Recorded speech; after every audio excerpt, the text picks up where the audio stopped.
읽겠습니다.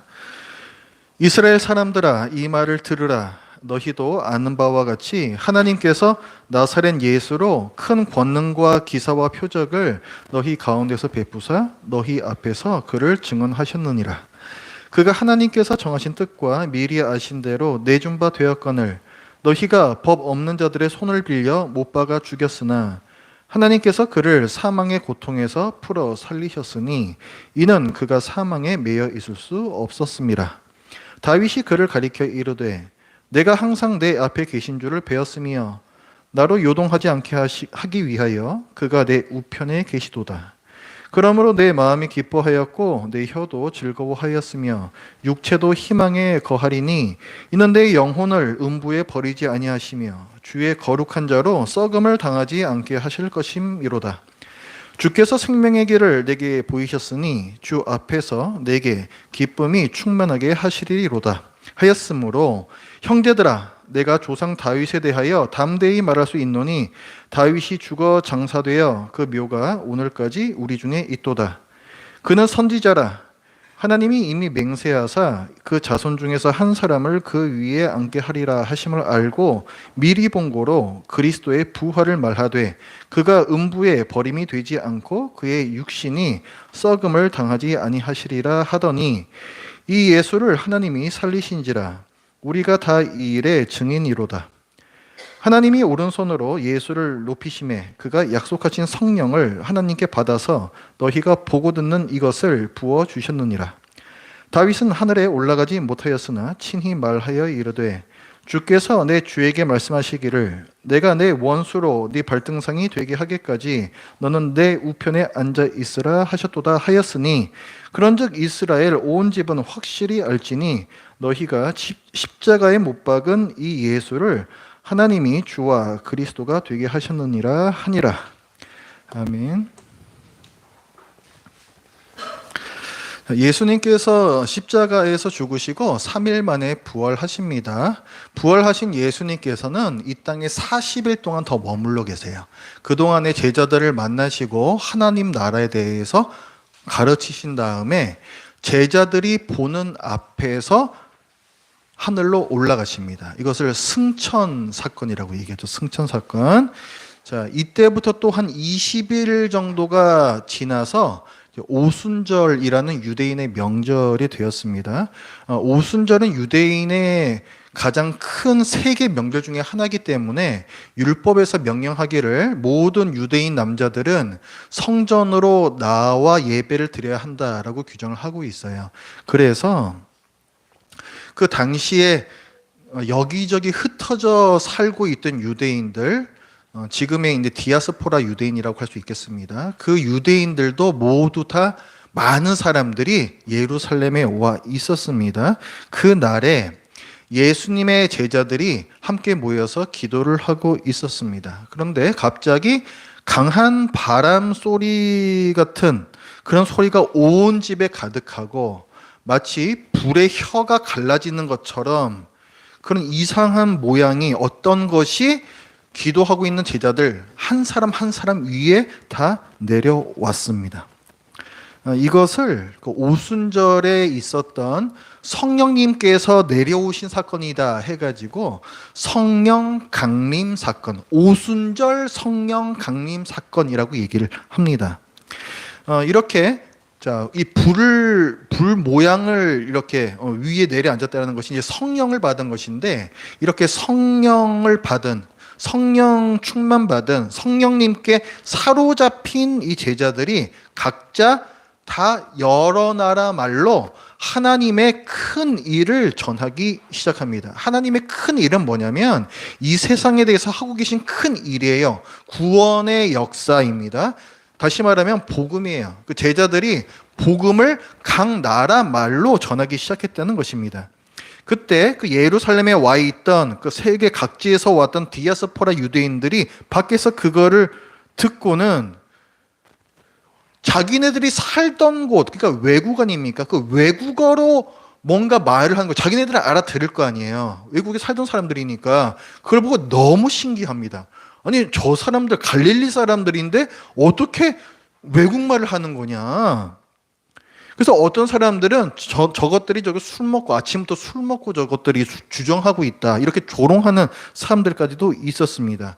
이에 베드로가 다른 사도들과 함께 나와서 그들 앞에 서서 큰 소리로 이 일에 대해서 외쳐 설명하기 시작합니다. 베드로가 먼저 얘기한 것은 17절부터에 나오는 말씀인데, 이것은 요엘 선지자가 예언했던 일의 성취다. 그 일이 이루어진 것이다.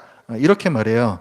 그 17절부터 21절의 내용이 뭐냐면, 우리 CCM 찬양에도 있는 거예요. 뭐 아이들은 예언할 것이요. 그거 있잖아요. 그거. 그래서 뭐 하고 있잖아요. 그래서 여기 보면은 17절부터 보세요. 하나님이 말씀하시기를, 이게 요엘이 예언하는 거예요. 구약 시대에 말세에 내가 내 영을 모든 육체에 부어주리니 너희의 자녀들은 예언할 것이요 너희 젊은이들은 환상을 보고 너희의 늙은이들은 꿈을 꾸리라. 그때에 내가 내 영을, 자, 하나님께서 나의 영이라 했으니까 이게 뭐예요? 이게 성령이에요. 성령을 내 남종과 여종들에게 부어주리니 그들이 예언할 것이요 또 내가 위로 하늘에서는 기사를 뭐 어쩌고저쩌고 하다가 맨 끝에 20절 마지막에 보면은 누구든지 주의 이름을 부르는 자는 구원을 받으리라. 이제 이렇게 끝나죠. 이게 요엘 선지자의 예언입니다. 근데 이 일이 지금 일어났다는 거예요. 지금 너희들이 지금 본바 이상한 일, 뭔가 무슨 불 같은 것이 내려오고 이 사람들이 뭔가 각 나라 말로 사실 예언을 하는 거거든요. 복음 선포 자체가 예언이에요. 하나님의 말씀을 선포하는 것입니다. 이 일이 뭐냐면 구약 시대의 요엘 선지자가 말했던 이 예언의 성취라는 거죠. 그런데 여기 말씀에서 17절에서 보시면은 하나님께서 하나님의 영을 언제 부어 주신다 되어 있어요? 말세에 부어 주신다. 그렇죠? 말세에 부어 주신다. 그러니까 지금 이제 말세라는 거예요. 하나님의 영이 오셨기 때문에 지금은 말세라는 겁니다. 말세는 뭐냐면 마지막 심판의 때가 가까운 때예요. 그렇다면 우리는 심판받지 않고 구원받는 일이 굉장히 중요하죠. 그래서 요엘 선지자가 마지막에 말한 게 뭐냐면 누구든지 주의 이름을 부르는 자는 구원을 받으리라. 그러니까 사도 베드로가 말한 건 뭐냐면 성령님께서 지금 오셨고 이것은 지금 말세가 마지막 때가 되었다는 것이다. 너희는 구원을 받아야 하고 그래서 주의 이름을 불러 구원을 받아야 한다는 거예요. 그럼 여기서 그 주의 이름이라고 할 때 그 주가 도대체 누구냐 했을 때 22절부터 24절까지 그 얘기를 합니다. 그게 누구냐면 너희들이 잘 아는 나사렛 예수다. 그 얘기를 해요. 22절에 보면 이스라엘 사람들의 이 말을 들으라. 너희도 아는 바와 같이 너희도 알다시피 하나님께서 나사렛 예수로 큰 권능과 기사와 표적을 너희 가운데서 베푸사 너희 앞에서 그를 증언하셨다라고 했어요. 그러니까 지금 베드로는 성령께서 이 땅에 내려오신 이 사건을 누구와 엮어서 설명하고 있다? 나사렛 예수와 엮어서 설명하고 있다. 당신들이 본 이 신기한 사건은 요엘 선지자의 예언대로 성령님께서 오신 사건인데 이제 말세가 되었으니 예수님의 이름을 불러 예수님을 믿고 그 이름에 의지하여 구원받아야 한다. 그러려면은 예수님이 누군지 잘 알아야 될 거 아니에요. 그죠? 그래서 이제 예수님이 누구신지를 그 밑에 쭉 이제 설명을 합니다. 사도 베드로는 예수님이 누구신지를 설명을 할 때 예수님께서 이 땅에 오셔서 많은 그 이적들을 베푸셨잖아요. 거기서부터 시작해서 예수님께서 고난받으시고 죽으시고 다시 부활하시고 하늘로 올라가시는 승천까지 쭉 설명을 해요. 이게 예수님의 생애잖아요. 근데 이 예수님의 생애를 쭉 얘기한 다음에 이 예수님의 생애가 오순절 성령 강림 사건하고는 어떻게 관계가 됐는지 그거를 얘기를 합니다. 굉장히 논리적인 설교예요. 이 사도 베드로의 말은요. 자, 그래서 먼저 22절에 보면은 자, 예수님께서 행하신 이제 이적들에 대해서 나오잖아요. 아까 우리가 이제 읽었던 말씀입니다. 나사렛 예수가 큰 권능과 기사와 표적을 베푸셨다는 거예요. 근데 여기서 이제 중요한 건 뭐냐면은 이 일을 누가 하셨냐면은 하나님께서 예수를 통하여 하셨다는 거죠. 그렇죠?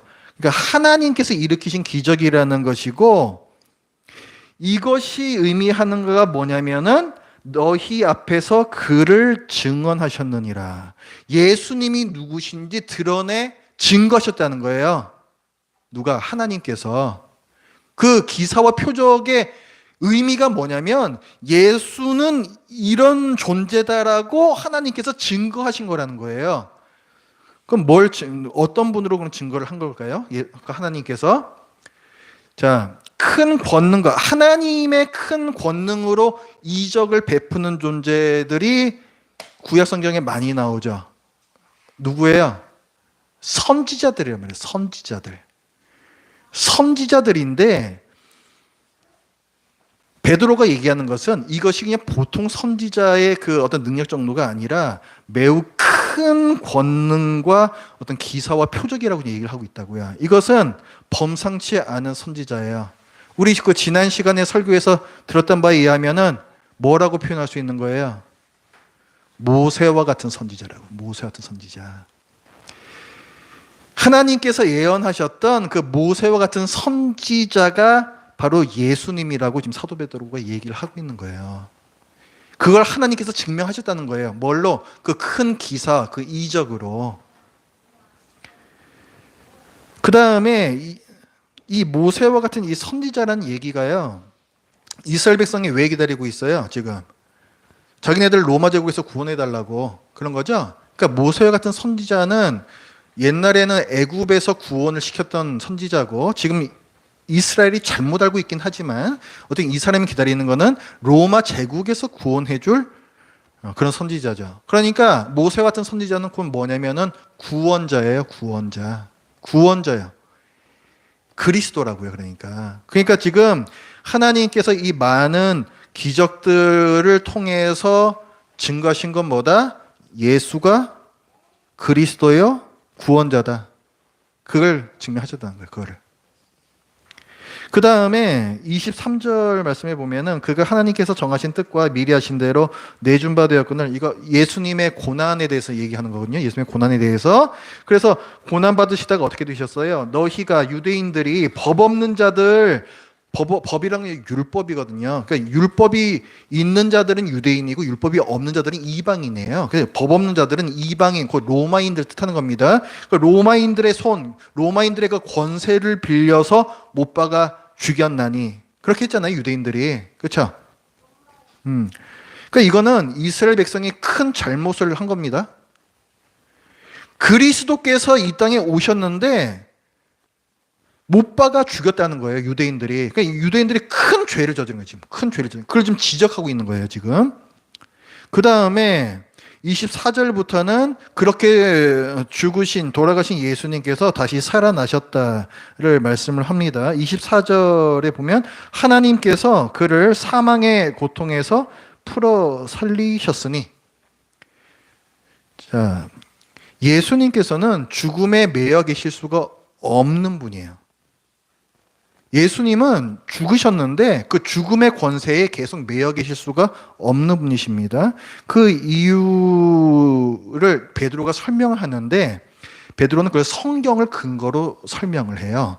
그 25절부터 말씀을 보면은 다윗이 그를 가리켜 이르되라고 되어 있죠. 그러니까 이게 다윗이 예수님을 가리켜 이르되 이런 말이잖아요. 그 밑에 나오는 이 28절까지가 이게 뭐냐면 이게 다윗의 시예요. 시편 16편입니다. 시편 16편. 그거를 지금 이제 인용을 하는데 여기서 중요한 거는 26절과 27절입니다. 같이 한번 읽어볼까요? 시작. 그러므로 내 마음이 기뻐하였고 내 혀도 즐거워하였으며 육체도 희망에 거하리니 이는 내 영혼을 음부에 버리지 아니하시며 주의 거룩한 자로 썩음을 당하지 않게 하실 것이미로다. 아멘. 여기서 보면 26절에 내 육체도 희망이 있다 얘기하고 있죠. 내 육체도. 그 다음에 27절에 보면은 내 영혼을 음부는 무덤이란 뜻이에요. 그러니까 내 영혼을 음부에 버리지 아니하시며 주의 거룩한 자로 썩음을 당하지. 그러니까 무덤에서 육체가 썩지 않을 것이다라는 소망을 갖고서 즐거워하고 기뻐하고 있어요. 지금 다윗이 시편 16편은 그거거든요. 이게 땅에 이게 몸이 묻히면 썩어야죠. 썩는 거죠. 그죠? 당연한 거죠. 근데 도대체 이게 누구 몸이 이게 썩지 않는다는 얘기냐? 이상한 얘기잖아요, 이거 되게. 다윗이 자기를 두고 쓴 시이냐 하면 사도 베드로는 얘기를 하기를 아니라는 거예요. 그게 29절부터 나오는 말씀입니다. 왜냐하면 우리가 다 아는 바와 같이 다윗 무덤이 바로 저기 있다. 그리고 다윗은 지금도 저기에 묻혀 있다. 1000년이 지나가지고 몸 다 썩었다. 그러니까 당연히 이 시편은 자기에 대해서 예언한 시가 아니라는 거죠. 베드로는 얘기하기를 다윗은 왕인 동시에 선지자였다 합니다. 선지자. 맞아요. 구약 성경에도 보면은 다윗은 선지자라 하는 표현이 나와요. 다윗은 선지자이기 때문에 앞으로 있을 일을 압니다. 자, 다윗에게 하나님께서 언약 중요한 걸 하나 맺어주신 게 있죠. 자, 이게 어디에 나오는 거라고요? 사무엘하 7장. 이거 반드시 외셔야 돼요. 반드시, 예전에도 많이 강조드렸죠. 사무엘하 7장에 나오는 다윗 언약이라는 거, 거기 내용 중에 보면 뭐가 나오냐면 네 후손 중에서 영원한 왕이 나올 것이다. 이 왕위를 영원히 할 것이며 하면서 자, 너희 후손 중에서 영원한 왕이 나올 것이다. 영원한 왕은 뭐냐면 당연히 영원하려면 죽지 말아야죠. 그렇죠? 그러니까 다윗은 영원한 왕, 죽지 않는 왕이 자기 후손 중에 나올 것을 알고 있습니다. 그리고 다윗은 선지자이기 때문에 그게 바로 그리스도시라는 것도 미리 보아 알고 있었다는 거예요. 미리 보아 알고 있었다는 거예요. 그러니까 다윗은 자기 후손으로 올 그리스도께서 죽었다가 다시 살아날 것을 미리 보고 이 시로서 쓴 것입니다. 자, 32절을 보면은 지금까지 이제 그 다윗의 시에 대해서 설명한 다음에 베드로가 얘기하기를 이 예수를 하나님이 살리신지라. 예수님이 바로 이 시편 예언의 성취다. 우리가 다 이 일의 증인이로다. 예수님께서 다시 사신 다음에 40일간 이 땅에 계셨다 그랬잖아요. 그때 뭐 하셨다 그랬어요? 제자들 만나서 하나님 나라에 대해서 가르치시고, 그쵸? 부활하신 예수님을 본 거죠, 제자들이. 그 다음에 예수님이 승천하실 때 몰래 승천하셨다? 아니죠. 누가 있었다? 제자들이 보는 앞에서 승천하셨다라고 분명히 기록이 되어 있다고. 그러니까 이 제자들은 부활과 승천의 증인들이에요. 우리가 이 다윗의 시편에 예언된 그리스도가 다시 부활하는 사건의 증인이라는 것이죠. 눈으로 직접 보고 들은 증인이라는 것이죠. 33절부터 35절까지가 이제 승천에 대한 부분입니다. 그 33절에 보면 하나님이 오른손으로 예수를 높이심에 이렇게 나와요. 오른손이라는 건 능력이에요. 하나님의 능력. 하나님께서 큰 능력으로 예수님을 하늘로 끌어올리셨다라는 얘기입니다. 베드로는 얘기하기를 이 승천 사건도 성경에서 예언되었던 바의 성취다라고 말합니다. 그 34절에 보면 또 다윗이 나와요. 또 다윗의 어떤 얘기가 나옵니다. 다윗은 하늘에 올라가지 못하였으나 친히 말하여 이르되, 다윗은 지금 묻혀가지고 무덤에 있다니까 지금 하늘 못 올라갔다고요. 그런 다윗이 뭐라고 얘기를 했냐면 주께서 내 주에게 말씀하시기를 내가 네 원수로 네 발등상이 되게 하기까지 너는 내 우편에 앉아 있으라 하였으니, 이거 하나님께서 누군가에게 말씀하시는 거예요. 주께서, 이거는 하나님이에요. 내 주에게, 다른 어떤 주님에게 또 얘기하고 있어요. 원래 하나님이 주님이신데 다른 어떤 주님에게 또 얘기하고 계시다고요. 그분이 누구냐면은 그분이 예수님이라는 거예요. 승천하신 예수님이라는 거예요. 그분이 예수님이 부활하시고 승천하셨잖아요. 하늘로 올라가셨잖아요. 올라가신 후에 어디 계시느냐? 하나님 보좌 우편에 앉아 계세요. 우리 예배할 때마다 사도신경으로 고백할 때 그 얘기가 나오잖아요. 그 무의식적으로 그냥 읊는 분들은 그 기억도 안 나실 거예요. 그래서 우리가 이거 항상 잘 생각하면서 사도신경을 갖다가 우리가 이거 고백을 해야 되는 겁니다. 하나님 우편에 앉아 계세요. 지금 하나님 우편에. 하나의 우편은 뭐냐면 하나님 자리가 왕좌 아니에요? 왕자리. 왕자리에 같이 앉아 계시다는 얘기예요. 그건 뭐냐면은 예수님께서도 왕이시다 이겁니다. 그러니까 지금 승천하신 예수님께서는 하나님과 함께 이 세상을 왕으로서 함께 통치를 하고 계세요. 지금 34절에 나오는 그 말씀이 이제 뭐냐면은, 자, 지금 그렇게 하나님 우편에 앉아 계신 그 예수님이 언제까지 거기 계시느냐? 내가 네 원수 마귀입니다. 마귀가 네 발등상이 되게 하기까지. 그러니까 마귀가 완전히 굴복할 때까지. 그러니까 이거는 세상 마지막 날이에요. 거꾸로 뒤집어 말하면 뭐냐면은 지금은 저 하늘에서 왕으로 앉아 계신 하나님께서 마지막 날에는 마귀와 악인들을 심판하러 이 땅에 오신다 라는 의미로 통합니다. 그러니까 이게 시편 110편이거든요. 이게 시편 110편. 이것도 다윗의 시예요. 그러니까 다윗이 예수님의 승천과 그리고 재림에 대해서도 어느 정도 예언을 한 겁니다.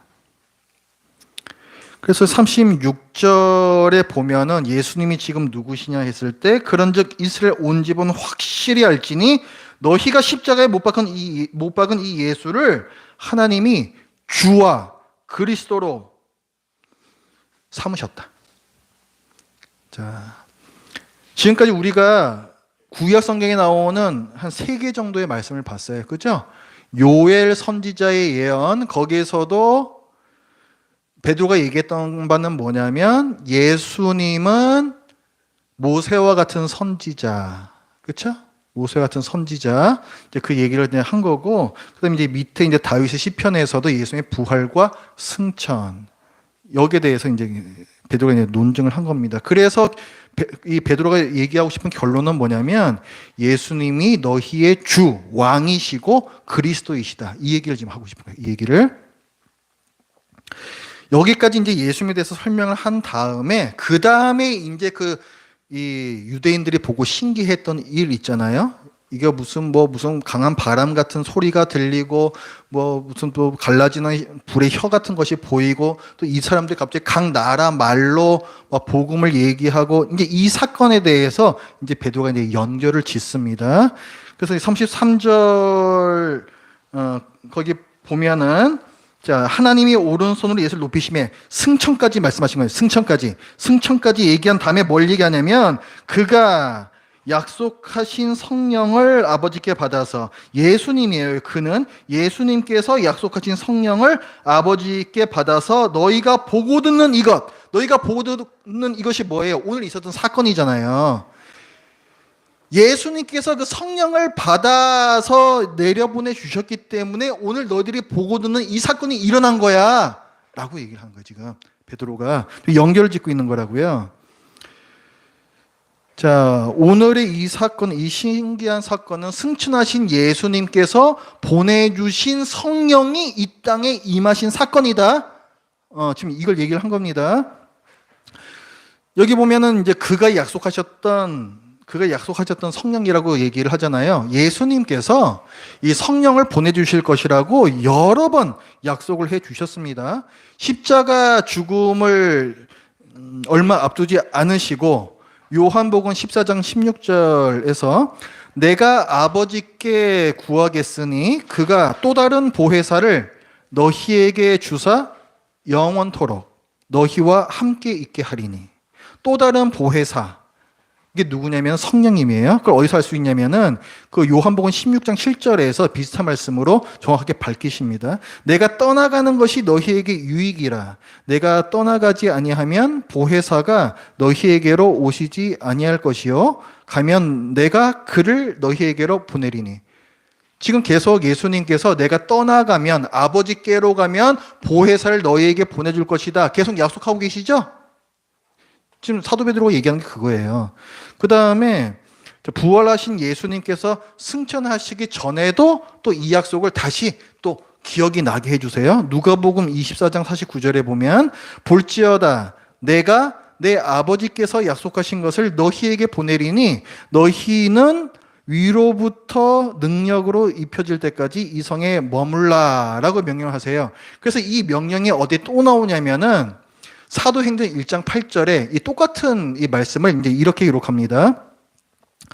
사도행전 1장 4절이에요. 사도와 함께 모이사 그들에게 분부하여 이르시되, 자, 승천 전에 뭐라고 말씀하시냐면, 예루살렘을 떠나지 말고 내게서 들은 바 아버지께서 약속하신 것을 기다리라. 요한은 물로 세례를 베풀었으나 너희는 몇 날이 못되어 성령으로 세례를 받으리라. 여기서 정확하게 나와요.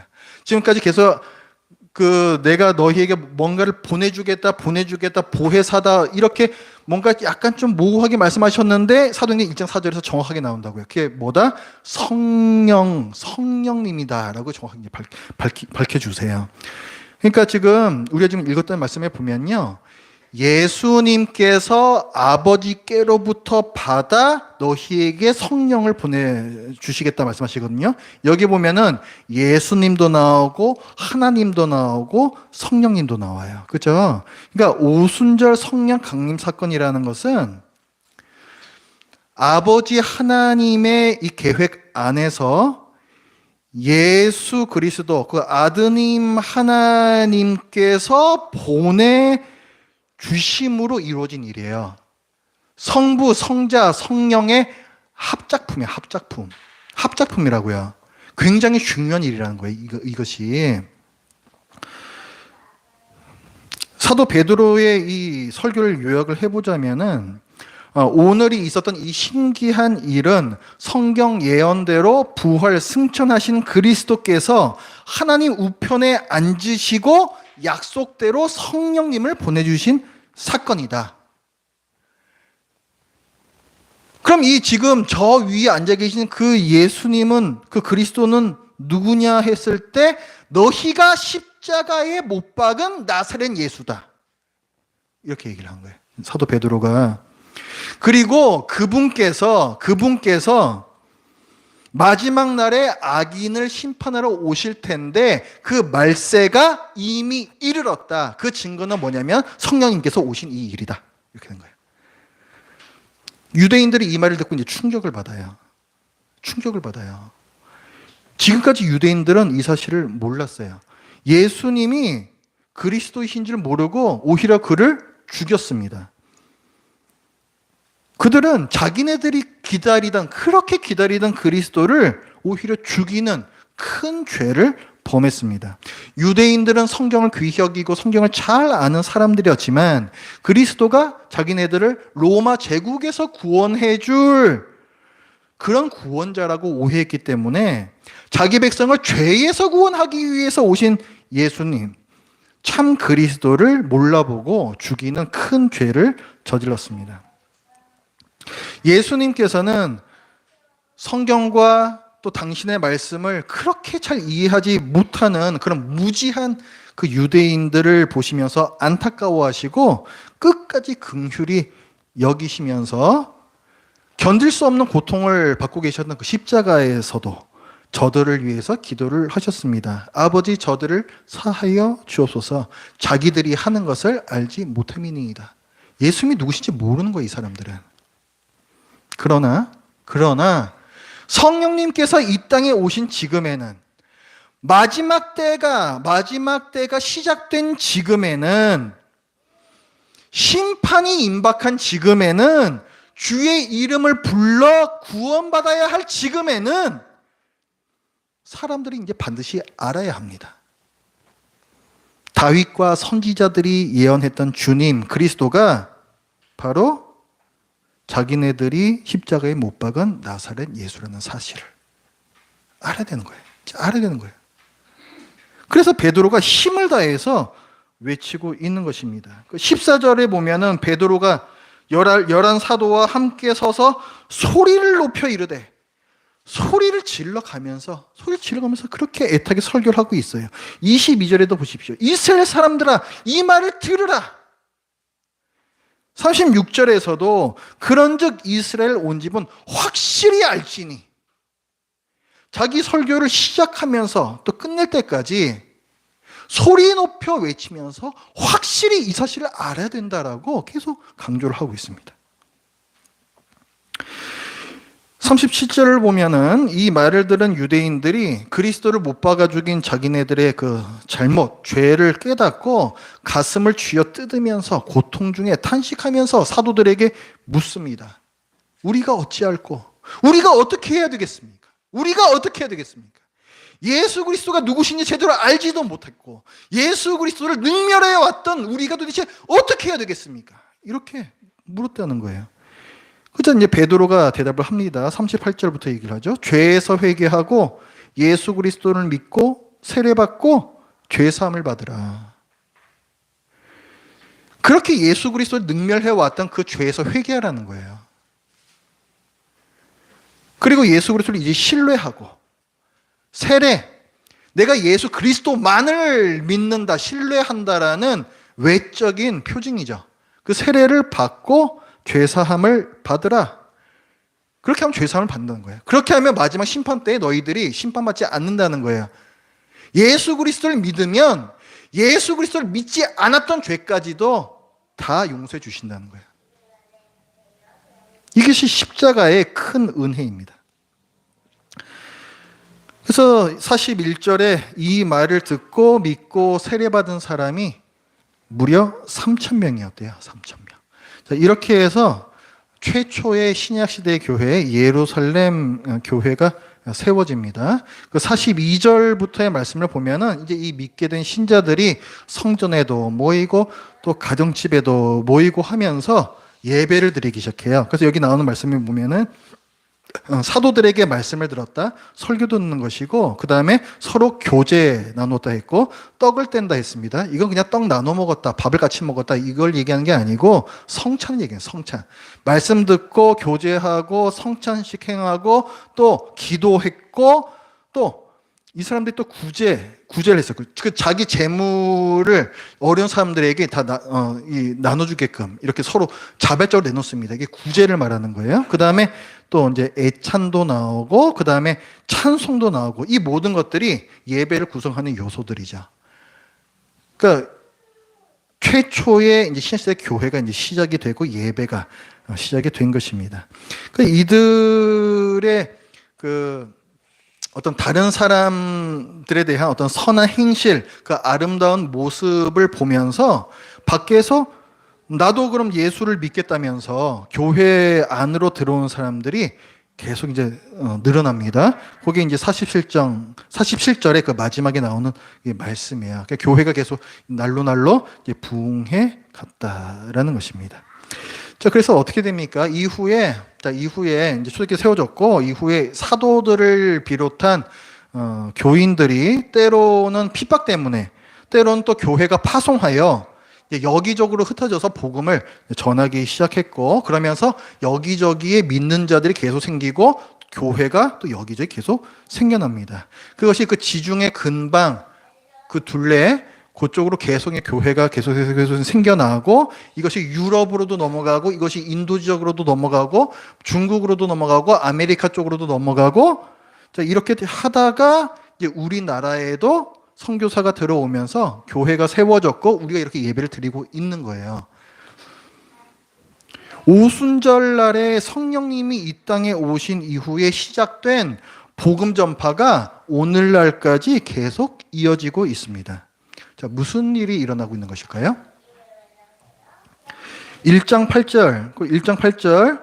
오직 성령이 너희에게 임하시면 너희가 권능을 받고 예루살렘과 온 유대와 사마리아와 땅 끝까지 이르러 내 증인이 되리라. 성령이 임하셨을 때 땅 끝까지 복음의 증인들이 퍼져서 증거하고 교회가 세워지는 이 일이 성취가 되고 있는 것이죠. 그렇죠? 하나님께서 모든 민족을 구원하는 구속의 역사가 진행되고 있습니다. 자, 아까 오순절 성령 강림은 예수님께서 하나님께서 받아서 성령을 보내신 사건이다. 삼위 하나님의 합작품이라고 제가 말씀을 드렸습니다. 자, 이 오순절 성령 강림을 포함해서요, 구속의 역사 전부가 삼위 하나님께서 하시는 일이에요. 그래서 오늘 본문에서도 오늘 본문에는 뭐가 나옵니까? 예수님께서 이적을 베푸시는 일부터 교회가 세워지는 일까지가 나오잖아요. 이 모든 일의 주어가 하나님으로 되어 있어요. 한번 보세요. 그 22절 한번 보세요. 22절. 이스라엘 사람들은 이 말을 들으라. 너희도 아는 바와 같이 그 다음에 하나님께서 이렇게 나오죠. 하나님께서 나사렛 예수를 통해 큰 이적을 베풀게 하셨다 이렇게 되어 있잖아요. 주어가 하나님이죠. 그 다음에 23절도 그가 하나님께서 정하신 뜻과 미리 아신 대로, 그렇죠?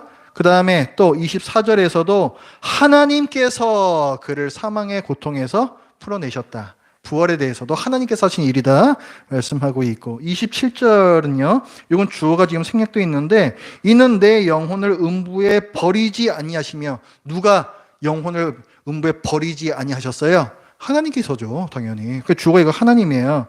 주의 거룩한 자로 썩음을 당하지 않게 하실 것이미로다. 그것도 주어가 당연히 하나님이죠. 그렇죠? 그것도 주어가 하나님. 28절에서도 주께서 생명의 길을 내게 보이셨다. 또 주어가 하나님. 30절, 자, 그는 선지자라. 하나님이 이미 맹세하사 그 자손 중에서 한 사람을 그 위에 앉게 하리라. 하나님께서 정하신 거 아니에요. 또 주어가 하나님.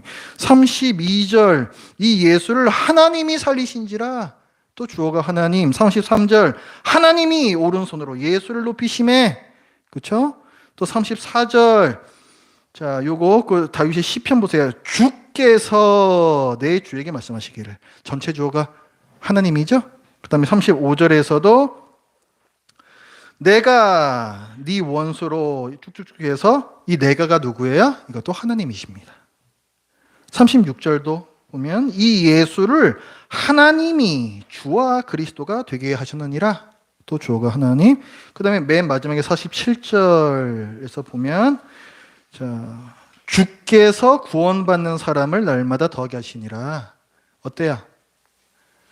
예수님께서 이 땅에 오셔서 뭐 이런저런 이적을 베푸시는 그때부터, 그 다음에 고난 받으신 것, 그리고 십자가에 못 박혀 죽으신 것, 부활하신 것, 승천하신 것, 성령님을 보내주신 것, 교회가 세워지는 것, 이것까지 다 누가 하신 일이다?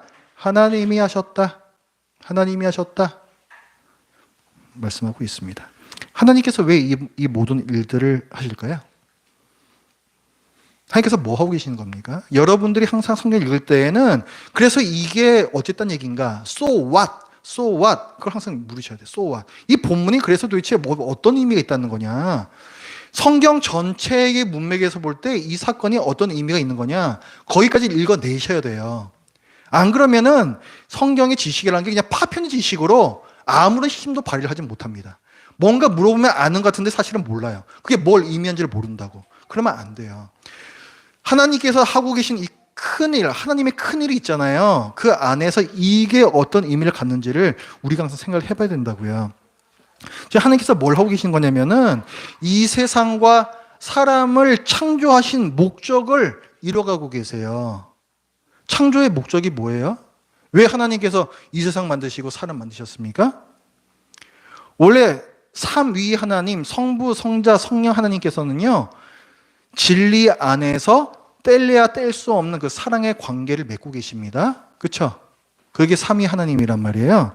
그런데 왜 이 세상을 창조하셨냐면은 그 진리와 사랑의 이 친밀한 관계, 이 친밀한 교제라고 할 수 있죠. 이 관계 안에 자기 백성을 지어 참여시키기로 하셨어요.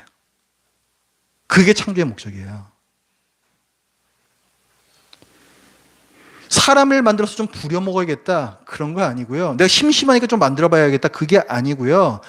하나님께서, 삼위 하나님께서 누리고 계신 지극히 큰 그런 어떤 복과 즐거움 있잖아요. 그게 진리와 사랑 안에서의 그 교제라고요. 그게 세 분 하나님께서 지금 나누고 계신 그 교제 안에 자기 백성을 지어 참여시키는 것, 그 복락을 함께 누리도록 은혜를 베풀어 주신 거예요. 그게 창조의 목적이에요. 그게 창조의 목적. 그러니까 본래 사람은 왕이신 하나님의 말씀을 들으면서, 그게 관계잖아요. 그 하나님의 말씀을 들으면서 하나님과의 그 친밀한 교제를 누리면서 이 세상을 다스리는 부왕으로 창조가 되었습니다. 그게 창세기 1장 2장이 말하는 바예요. 본래 사람이 삼위 하나님과의 교제에 참여하는 진리와 사랑과 영광의 존재였다는 말입니다. 본래 인간은 그렇게 고귀한 존재였어요. 그런데 우리 조상 아담이 진리 대신에 뱀의 거짓말을 선택하고 하나님을 사랑함 대신에 하나님을 의심하는 잘못을 저지릅니다. 그것 때문에 하나님께 반역했고, 왕께 반역하는 것은 당연히 죽음이죠. 그래서 죽을 수밖에 없는 비참한 처지로 타락을 합니다. 그게 아담을 대표로 하는 모든 인류의 현재 상태예요. 그게 현재 상태라고. 여러분들이 아기 낳으시면요, 그 아기가 바로 그 상태로 태어나요. 하나님께 진노받아 죽을 수밖에 없는 그 상태로 태어난다고요. 아기가. 그게 우리 디폴트 상태예요. 지금 우리 현재. 아담의 후손인 이 타락한 인류는요, 지금도 하나님의 말씀을 믿기보다는 세상의 말을 믿어요. 그리고 자기 자신의 판단, 자기 자신의 말을 믿습니다. 그리고 하나님을 사랑하기보다는 에이, 하나님이 뭐 날 위해서 뭘 해주실 수가 있겠어? 의심하고 불신하면서 내 행복은 내가 챙긴다. 그게 더 확실하다라고 생각하면서 자기의 죄를 계속해서 쌓고 있습니다. 그런데 하나님께서는 예수님을 이 땅에 보내셔서 우리의 이 모든 이 반역죄들을 다 대신 받아내게 하셨고, 그로 말미암아 죽으신 예수님께서는 3일 만에 다시 살아나셔서 승천하셨고, 성령님을 이 땅에 보내시어 우리에게 뭔가 또 은혜를 주세요. 우리에게 뭔가 또 은혜를. 그 은혜가 뭐냐면, 원래 인간을 만드셨을 때, 창조하셨을 때 어떤 존재로 만드셨다고요? 진리와 사랑의 이 교제 안에 들어오는 그 존재로 만드셨다고 그랬잖아요. 성령님께서 우리에게 오셔서 하는 일이 뭐냐면 그거를 회복시켜 주시는 거예요. 진리와 사랑의 친밀한 교제 안으로 우리를 참여케 하는 것입니다. 그러니까 우리는 성령을 받으면 어떻게 되냐면 진리에서 회복이 돼요. 뭐냐면 이 성경요, 예수님 안 믿는 사람은 아무리 골백번 믿어도 헛소리 합니다. 그럼 뭐 김용호 이런 사람이 그 대표적인 예예요. 아무리 읽어도 헛소리 해요. 왜냐하면 예수님 안 믿고 성령이 그 안에 없거든요. 성경이 이상하게 해석한 겁니다. 성령님이 우리 안에 오시면 우리가 성경 말씀을 제대로 깨달을 수가 있게 됩니다. 그리고 성령님이 우리 안에 오시면 왜 성령이 성령이라고 부르냐면 Holy Spirit이야. Holy Spirit. 거룩하신 영이다라는 말도 있지만 또 하나의 중요한 건 뭐냐면 거룩하게 만드시는 영이기 때문에 Holy Spirit이라고 불러요. 성령님께서 임하시면은 그래서 우리가 거룩한 성도라고 부르는 것입니다. 우리 안에 성령이 계시기 때문에 성령님께서 우리를 거룩하게 만드셨기 때문에 우리는 거룩한 자들이에요. 그래서 우리가 성도들이라고요. 여러분 그 요한복음 16장 한번 가보세요. 여기 책을 펴두시고 요한복음 16장. 이 성령 강림 사건은 너무 중요한 사건이기 때문에 여러분들이 이거 잘 아셔야 돼요. 오늘 설교 좀 길어졌어도 여러분이 다 이거 내용 다 아셔야 돼요. 이거 굉장히 중요한 내용이에요. 요한복음 16장 한번 보세요.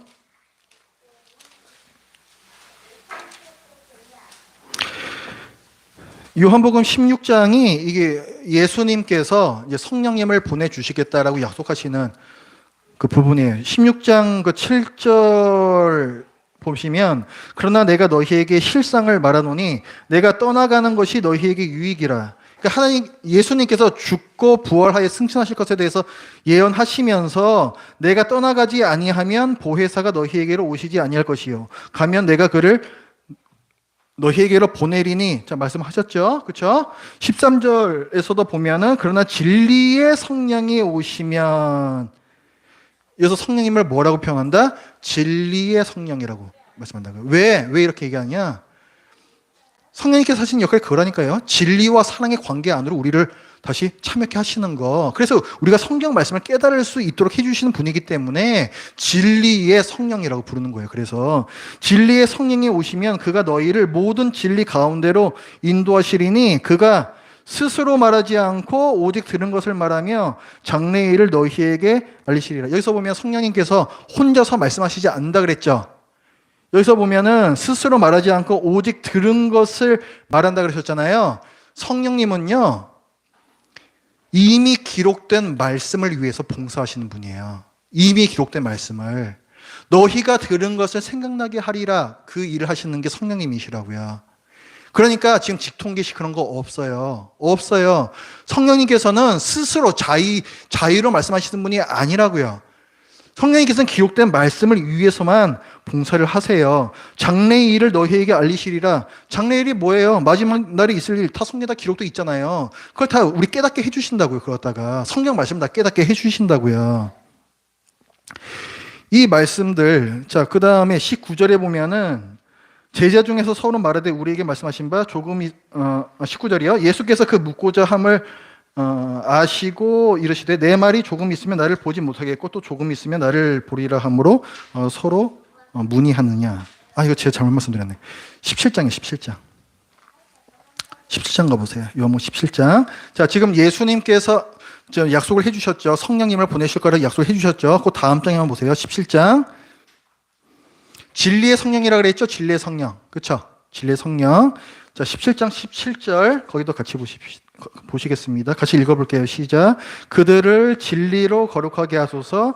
아버지의 말씀은 진리니이다. 자, 성도가 거룩하게 어떻게 그렇게 될 수가 있는가? 여기는 말씀이 나오죠? 여기 또 말씀이 나오잖아요. 그러니까 성도가 성도로서 거룩하게 되는 것에는 두 가지가 있는 거예요. 그 방법이 뭐냐면 첫 번째 말씀, 두 번째 성령입니다. 그렇기 때문에 말씀과 성령은 항상 함께 가는 거예요. 항상 함께 하는 거예요.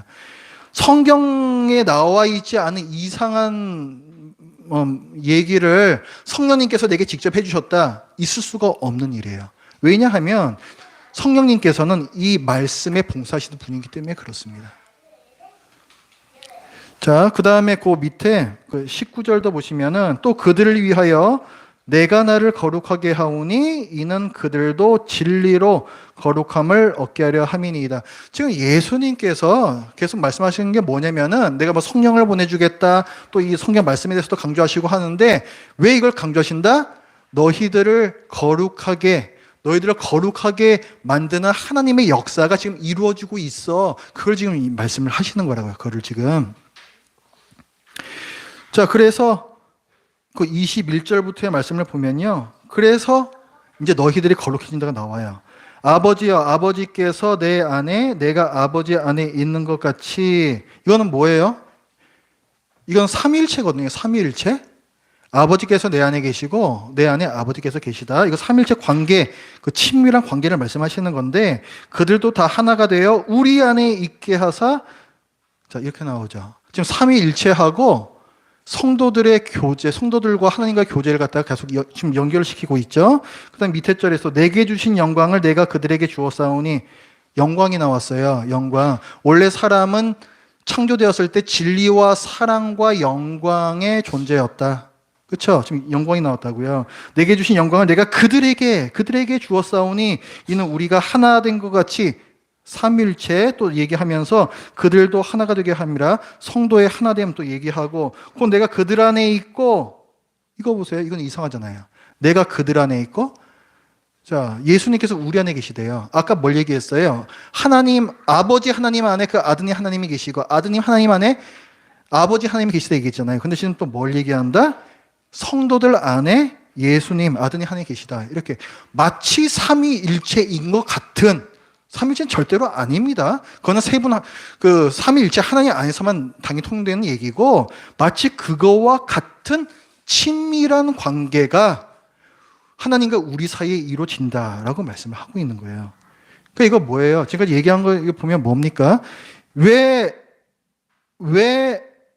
예수님께서 성령님을 보내주시고 그리고 이 말씀을 통해서 자, 우리를 거룩하게 하시는가? 그 이유가 뭐다?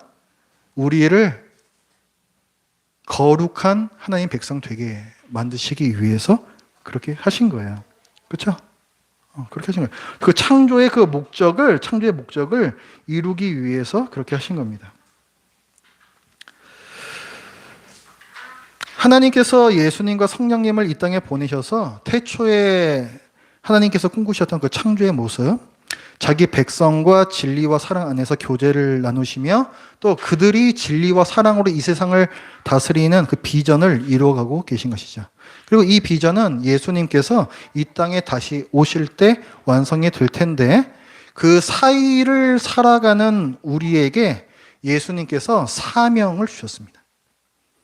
이 놀라운 은혜를 우리에게 주신 예수님께서 우리에게 사명을 주셨다고요. 그 요한복음 우리가 17장을 좀 봤잖아요. 17장 18절부터 한번 보세요.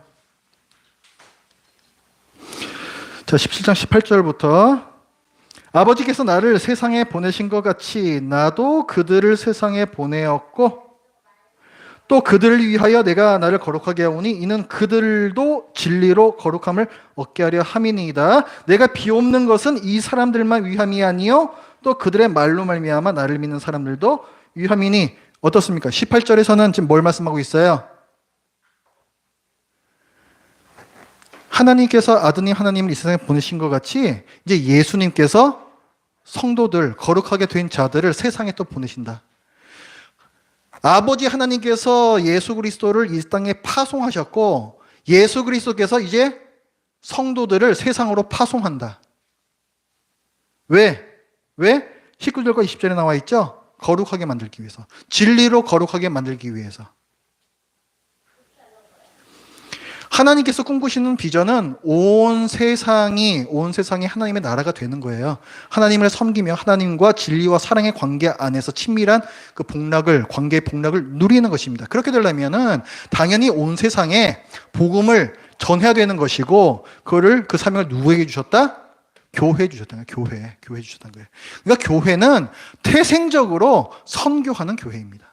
선교하지 않는 교회는 교회가 아니에요. 그러니까 선교하지 않는 교회는 교회가 아닙니다. 선교에 관심이 없다, 교인이 아닙니다. 그거는 성경에서 증거하고 있는 거예요. 그래서 이 말세에 성령을 받은 교회가 하나님의 비전에 참여하여 전도와 선교를 수행하는 이야기가 그게 사도행전이에요. 그게 사도행전. 오늘도 사도 베드로는 우리에게 외칩니다. 이스라엘 사람들아, 이 말을 들으라. 그런즉 이스라엘 온 집은 확실히 알지니. 오늘도 우리에게 얘기를 하고 있어요. 우리는 성경 말씀을 잘 듣고 확실히 알아야 합니다. 예수 그리스도가 누구시고 예수 그리스도께서 어떤 일을 하셨는지 분명히 알고 내 죄를 회개하고 예수 그리스도의 이름을 믿어 세례받고 죄사함을 받아야 합니다.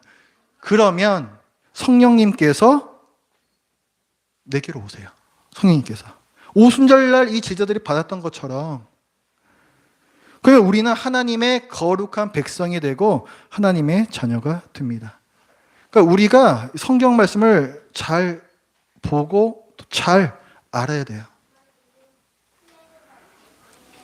우리가 또 한 가지 알아야 될 건 뭐예요? 하나님께서 우리에게 성령을 보내주셔서 또 뭘 주셨다? 단순히 그 은혜만 주신 게 아니라 사명도 주셨다는 거예요. 사명도 주셨다는 거.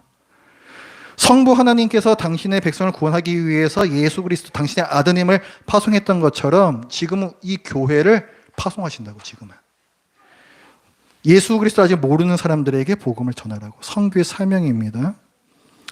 예수 그리스도의 말씀을 들려주고 구원의 소식을 전하십시오.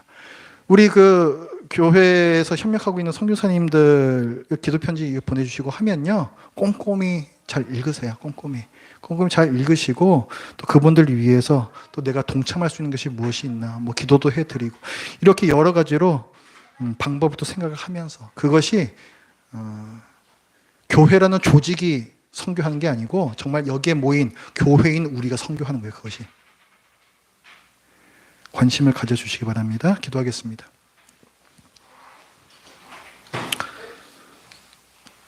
하나님 아버지, 오늘 성령 강림 사건, 오순절 성령 강림 사건을 보면서 이 일이 하나님이 구원의 역사에서 어떤 의미가 있는지 보았습니다. 하나님께서 또 예수님의 또 사역을 통하여서 또 그 뒤에 미리 또 정해 놓으셨던 이 성령 강림의 사건, 이것이 우리에게 또 어떤 은혜가 되고 또 우리에게 어떤 사명을 주는지를 저들이 이 시간에 나누었습니다. 아버지 하나님이시여, 우리가 누구인지 제대로 알 수 있도록, 이 말씀을 잘 깨달을 수 있도록 저희 안에 계신 성령님께서 늘 지혜를 주시고, 또 저희가 주님께서 주신 그 사명을 잘 이행할 수 있도록 권능의 성령님께서 저희들에게 능력 또한 부어 주시옵소서. 예수님의 이름으로 기도드립니다. 아멘. 찬송가 288장 찬송